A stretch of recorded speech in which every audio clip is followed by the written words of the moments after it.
Welcome to the Sports Entrepreneurs Podcast. I'm your host, Marcus Luer, and I'm extremely excited to have another good friend of mine with me on the line today, Mr. Peter Hutton. Honestly, I got a really lucky break. I mean, I'd always been a kid obsessed with sport, and my dad is a huge sports obsessive and still is today. And I'd go around watching sport with him all over the country from a really early age. And when I was at school, our school was one of those places where they said, we're going to organize 2 weeks work experience for you when you're 16. Where would you like to go? And I said, can I work in sport? And they had a connection with the local radio station in Leeds, which was BBC Radio Leeds. Yeah. And the guy who was sports editor there, Harry Gratian, let me follow him round for 2 weeks making coffees and generally being annoying. And at the end of the 2 weeks, he said, do you fancy reporting on a local cricket match? And this was a sort of match with, a crowd of children and parents. But they'd put the report on the radio. So I did a report from the phone box in the bar at this local cricket ground. And the next day he rang me up and said, look, if you fancy keeping going, you can keep doing it every weekend. So I kept going. And from 16 onwards, spent basically every Saturday and Sunday, and then more and more days during the week, reporting on sport. I switched to the local independent station for more money. After about 3-4 months, I moved up from £5 a game to £15 a game, but obviously it was worth the transfer. And then never stopped all the way through university. Spent my time at university sort of driving up and down the country, commentating on soccer and rugby league and cricket for all sort of stations all over the country. And then went full time just before my finals, commuted back and forth, and then just kept going. Looking for the people that you work for, and how much you can learn from them.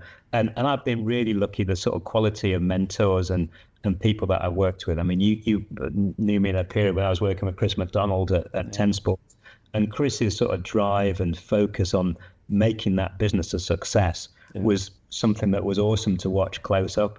You look at like Bill Sinrich, I worked with at IMG, that, genuinely a big difference in changing the business.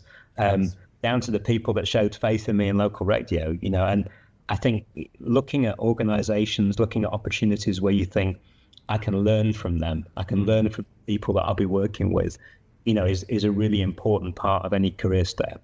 Dan Reed brought me into Facebook, and genuinely not a job I'd thought about, not a company that I'd particularly thought about.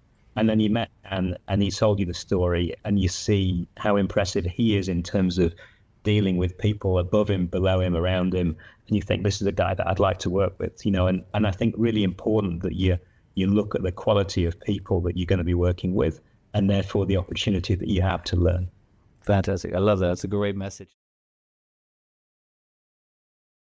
Look at the heart of the way that we approach the industry. It's a partnership approach, that our whole division that we're part of is called media partnerships, because the idea is it's a win-win. And we talk a lot about almost like a Venn diagram of what the sports industry's needs and Facebook as an operation and where we meet in the middle.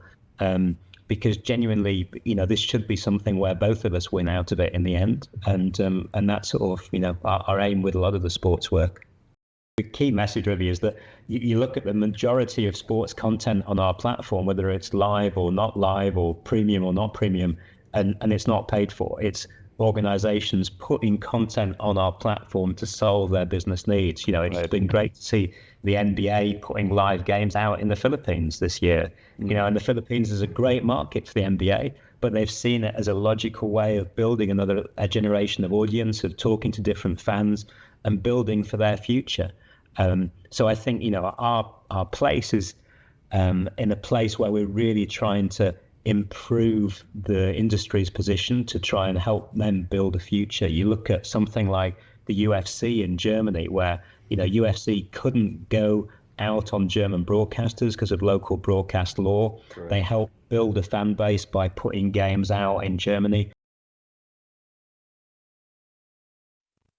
I think the danger of coming from a broadcast background is you see it in a very straightforward fashion. The value of video is about how many subscriptions you sell, what your advertising return is on that. Whereas I think when you look at this from a Facebook perspective, you understand that video unlocks a whole range of different experiences. First and foremost, helps bring you a next generation of audience, and it helps change behavior in the way that sport was always done.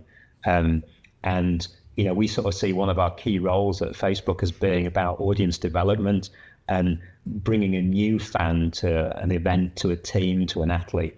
Then you've also got the potential now of commerce and conversion, where the idea that you're going to buy online is clearly sort of deeply established now, but also that idea of using platforms like WhatsApp and Messenger to turn into transactional channels that feel comfortable to an audience, that unlocks revenue in itself.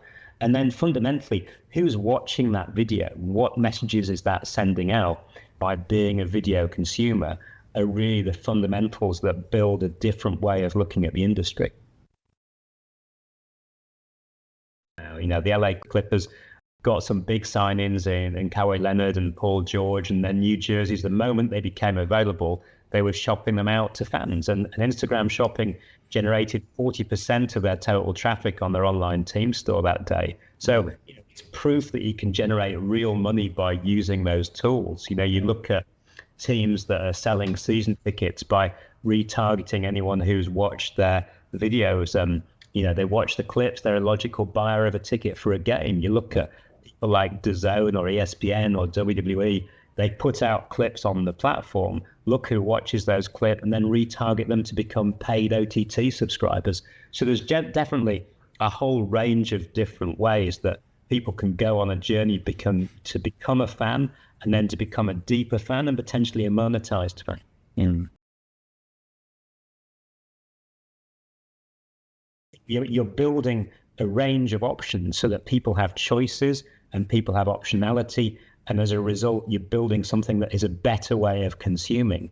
And to me, that's the key to the future. A lot of it could well be about short clip content. And we know that it's an issue getting a younger age group to sit in front of a screen and consume passively for a longer length of time. So maybe the clips become shorter, but also maybe the experience becomes more active.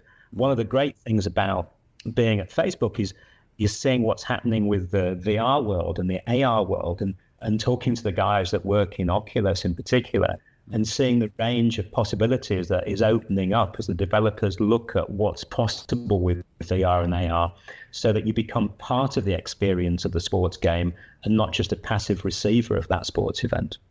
Yeah, completely. I think exactly AR, VR, in my view as well, completely will change the way we all consume sports, truly being in the game, having the angles which you want, or even cameras on the players, and having the experience of you feel like you're running with Cristiano Ronaldo towards the goal or things like that. I mean, I think it's going to be unbelievable.